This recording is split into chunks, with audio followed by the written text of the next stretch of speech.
I guess it's almost good afternoon, or I guess it's still good morning. I'm sorry I'm a couple minutes late. I was actually just on the floor of the Senate speaking about this healthcare cliff that is becoming an all too real reality for Virginians. You know, we're in day 23 of this government shutdown. And frankly, I'm amazed, astonished, and beyond disappointed that President Trump is going to leave the country for the second time during the shutdown and go off to Asia for almost a whole week. I mean, what about his whole notion that we're going to make America great, that we're going to put America first? You know, he may be, important international activity, give him credit for what he's done in Gaza, but somehow chasing these international meetings, that is more important than sitting down with his political opposition in America and hammering out a deal that avoids the shutdown or avoids the healthcare cliff and gets the government reopened, is the height of irresponsibility. You know, for an administration that's already been just plain cruel to federal workers and contractors, for him to jet off now to international meetings, which means that it's virtually impossible to get this shutdown resolved because no Republican will do anything without Donald Trump's blessing. And he's going to be out of the picture for another, 7, 8, 9, 10 days? How does that make America great? The only thing that maybe is more insulting is the Speaker of the House, who's kept the House of Representatives on a paid vacation for over a month and won't come back to D.C. Well, all of this debate is finally coming to a head.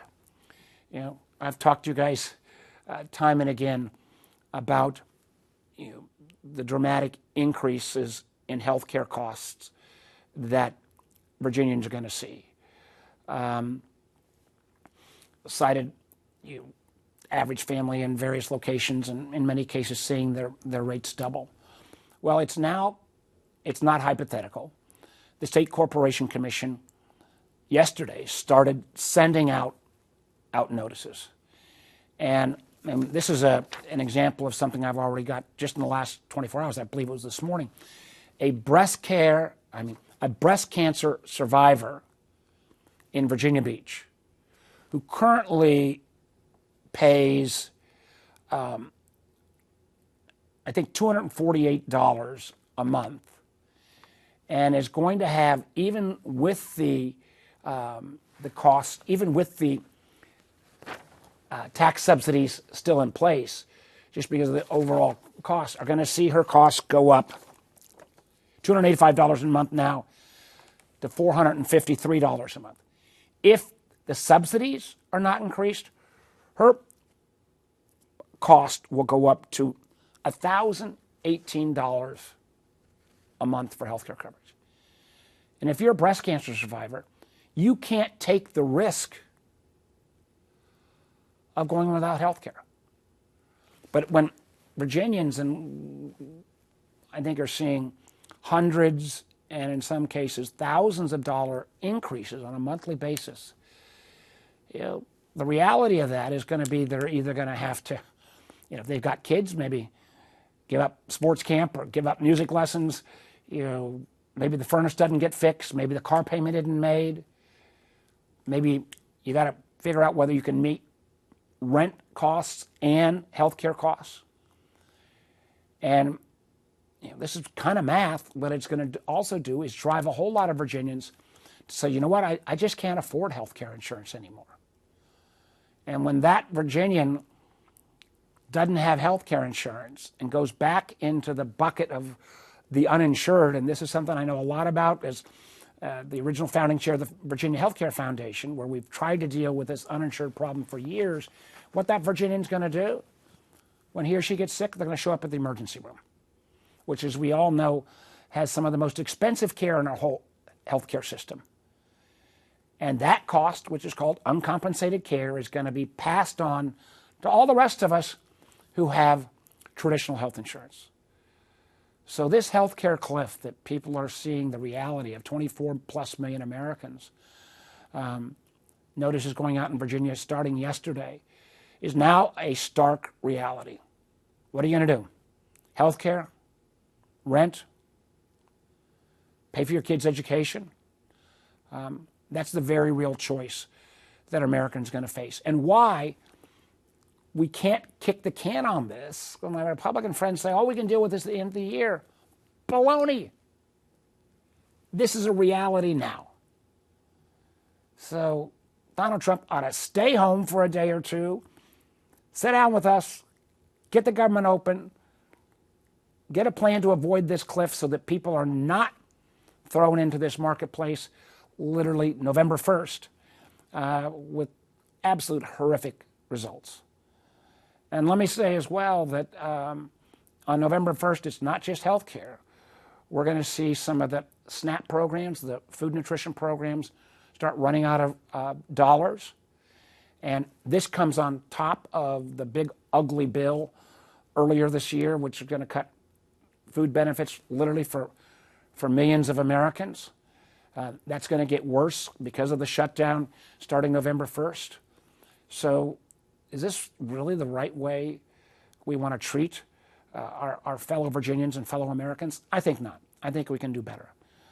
Donald Trump should stay in America and put America first and sit down with us, because the congressional Republicans can't do anything without his blessing, and get the government reopened and make sure that we avoid this health care cliff, which is now a reality, not just in Virginia, but all across the country. So I'll stop at that, Val, and be happy to take folks' questions. Senator, the first question is from Michael Martz with the Richmond Times-Dispatch. Good afternoon now. It's 12 o'clock, Senator. What is going to be the pain point for both sides in this? Governor Youngkin keeps saying that people who are upset about SNAP benefits, as he says he is, should call you and call Kaine, Senator Kaine, because this is the Schumer shutdown. It's all the Democrats, and they're to blame. At some point, you've talked about the notices going out. We've got the SNAP benefits. What is going to be the pain point to get this impasse resolved? Michael, there's already a huge amount of pain. I see this with federal workers. I see this with federal contractors. I've voted 7 times to reopen the government. That also addresses the rising health care cliff. Today, we're going to put forward an effort to say, because Senator Johnson from Wisconsin is basically saying, well, let's pay some federal workers and let the president and Russ Vought pick who to pay. I wouldn't trust Russ Vought to pick, my worst enemy. But we're saying, no, let's pay everybody, federal workers, contractors. We're going to have that choice literally in a few moments. And now we've got, I think what the Republicans were hoping was that they would somehow get the health care crisis off the table and punt on it. But now that people are going to get these notices and freak out when they see their cost increases, I mentioned the lady in Virginia Beach, a breast cancer survivor, or I cited many times, I think it was a couple in Chesterfield, early 60s, they're going to see their rates go from, I think it was $800 and some odd dollars to over $2,000 a month. So what it's going to take, I think, is not additional pain, and frankly, the state's responsibility to help fund the SNAP program, I know they're going to get stretched. So I'd urge the governor to go ahead and tell the president to stay in town, put America first, and resolve this. The choices are clear. It could be resolved in an hour, but it's not going to be resolved, unfortunately, by congressional Republicans, because they are not going to do anything without Donald Trump's approval. Unfortunately, in my view, there is no longer a Republican Party. There is a party that follow the beck and call of Donald Trump. I think that's the only way this is going to get resolved, Michael. And that is so non-traditional or non-typical, having been part of every bipartisan gang of the last decade, that there can't be an independent solution that doesn't involve Donald Trump is my fear. Senator, the next question is from Sabrina Moreno with Axios. Hi, Senator Warner. Thanks so much for taking questions. I'm curious if you have any new insights into kind of what Virginians can expect for their insurance premiums, especially with the marketplace, opening up next Saturday. I know we have that report from a little bit earlier this month from the SEC, but I'm just wondering if you've heard any insights regarding to what that number might be looking like. Yeah, we've seen speculation, the reality of these increases, and we've been pounding it as much as we can. But when you get a notice addressed to you, specific to you and your specific health care plan, and how much the increase is going to be, and I've not seen any of them that don't at least double, and many 2 or 3 times X. I think people are going to freak out, and they're going to right to, because they're going to say, I can't afford this. And if you have combined with that food benefits running out, you're going to have a stress on food banks and on the emergency room that's going to be unprecedented. I think it's cruel. And again, I would beg the president, it's important to negotiate with foreign allies and adversaries around the world, but before you jet off to Asia for a week, care enough about America to sit down with us and get this resolved. You're supposed to be the greatest deal maker around. Show us that deal-making skill, and you could still get to Asia in time for most of the meetings. Senator, the next question is from Mitchell Miller with WTOP. Senator, thanks for joining us this afternoon. I wanted to follow up on some comments you just, in a sense, answered the question I was going to ask. But as someone who's been involved in these so-called gangs over the years, where you find some kind of bipartisan solution, can you give us any insight into what kind of talks, if any, that you've had with your colleagues from across the aisle, and why you don't think that anything like that has gotten traction this time around? Well, Mitchell, as you know,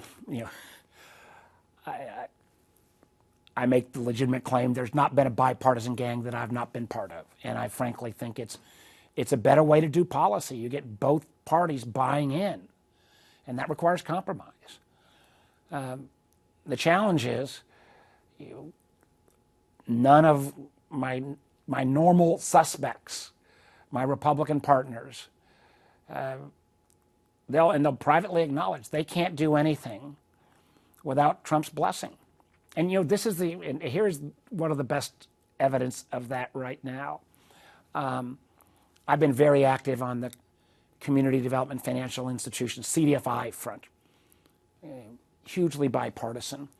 Matter of fact, President Trump in his first term probably put more money into CDFIs than anyone in their now close to 40-year history, the 30-year plus history. They were formally recognized by the federal government in 1994. My good friend Mike Crapo, Senate Republican Finance Chair, and I are the co-chairs of the CDFI caucus. Senator Crapo, because of the reality of this White House not wanting to hear, frankly, anything from Democrats, thought it was a better effort to just do a Republican letter. That's just the reality. And he's done an incredible job. I think it's going to go out shortly. I think it's going to have over 100 members. I think he's north of 25 Republican senators. But the underlying notion that it would be better not to have an equal number of Democrats on that letter because the White House seems to have such disdain for anyone that's not following the president on every issue. And I give, again, credit for Senate Republicans, others, for pushing back on CDFIs. But that is unprecedented I've had a couple issues where they need 60 votes, where I'll have meetings with the White House, but the failure, for example, of this president, he's met more times with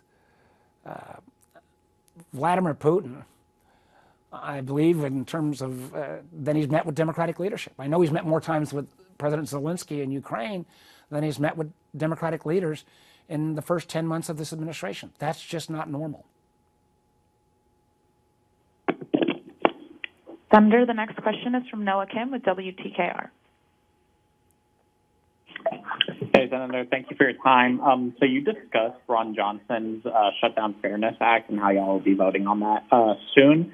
Are Democrats planning on like a counter proposal or amendments to this? Because you discussed how you weren't, how you preferred that like furloughed employees would also get paid under this act. What are kind of Democrats' reactions actions in response to this bill? It would have been great if we could have offered an alternative through an amendment process, and that's not going to happen. We didn't get that courtesy. I think there's a whole lot of Republicans who are afraid as well that if you suddenly just gave Russ Vought the ability to pick and choose which federal employees get paid, that is not a good solution to our problem. So Chris Van Hollen and Gary Peters, they've got two different proposals. What we will offer, and I'm supportive of both, co-sponsors of both, and they would pay not only federal workers, but they pay federal contractors, which, particularly in Northern Virginia and Hampton Roads, we got a ton of. They're going to be offered in what's called the unanimous consent request to say, hey, let's just do this instead. It's not a formal amendment process. I would love to be shocked on this and have my Republican friends agree to that, but I'm sure they're going to object. And the disappointing thing is we're not even going to get a vote to be able to show how much not only solid Democrat support to pay everybody, which is the law, by the way, but also include contractors. We're not going to get a chance to put that on the board because I think, frankly, there'd be an awful lot of Republicans supporting that as well. But again, let's acknowledge paying folks is critically important, absolutely critical. But if the government stays shut down, those SNAP benefits are still going to be in trouble. So we got to get the government reopened. And we got to get it reopened and not allow this health care cliff, which starts literally next Saturday, we make sure it doesn't come to pass. Senator, the next question is from Kate Nuchelin with NBC 29, and we have about 5 minutes remaining. Okay. Hi, Senator. Thank you so much for taking questions. Mine is specific to the University of Virginia. A few days after rejecting the compact from the White House, UVA has entered into an agreement with the Department of Justice. It's all about complying with civil rights law, and there's no external monitoring. I was just wondering if you had gotten a chance to take a look at the agreement and what your thoughts on it are. Yeah, I am very proud of UVA and all of the universities for rejecting the compact. The so-called compact, which frankly would have, I think, had us lose at UVA some of our top professors. I know there were estimates at MIT, for example, that didn't sign the compact as well, that they'd lose about 40% of their top faculty. That would be a national security disaster if we lost that at UVA or at MIT, particularly in areas we compete with China. In terms of the agreement about the other suits, I've not had a chance to fully review that. I think Jim Ryan got driven off inappropriately. I think the threats that the administration made towards the university, I think the university had fulsome answers. They didn't, I think, get delivered in time, frankly, because I think some of the current board didn't want that to happen. So I'm not going to weigh in on the settlement because I got to review it first. But on the compact, UVA, and I thank the president and the board at UVA for standing up and doing the right thing. Senator, we have time for one more question from Liam Bridgman with WCYB. Senator, thank you for having me. I'm in Southwest Virginia, and the biggest worry that we have, and I understand we're talking about a healthcare crisis, but we've also got SNAP benefits and a potential food crisis on our hands. We have over 100,000 people that receive SNAP benefits here in Southwest Virginia alone. What do you need to see from a compromise perspective to agree on a continuing resolution with Senate Republicans? We just got to make sure that the health care cliff, that we fix this, because there are tens and tens of thousands of Virginians in Southwest Virginia who also get these health care benefits, that we don't allow these health care the cost of these benefits to explode. And we got to get the government reopened. Get the government reopened, make sure that the money for SNAP will flow. And I've been to every food bank in Southwest. They do remarkable work. But if this happens with not getting your SNAP benefits and you're driven off of health care, the emergency rooms and the food banks just cannot handle that effort. And frankly, Southwest Virginia voted strongly for President Trump. I would hope those voters would say, President Trump, stay home and get this resolved. And by the way, it would also be great to have the House of Representatives back in town rather than getting this taxpayer-paid vacation, which is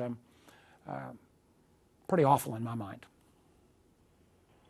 Senator, that's all the time we have for questions. We will make sure to get to other folks. Yeah, sorry, folks, I was a little bit late. We got this window, and I guess I've ran out of my window. I should have been shorter on the front end. Thank you, everybody. Stay safe.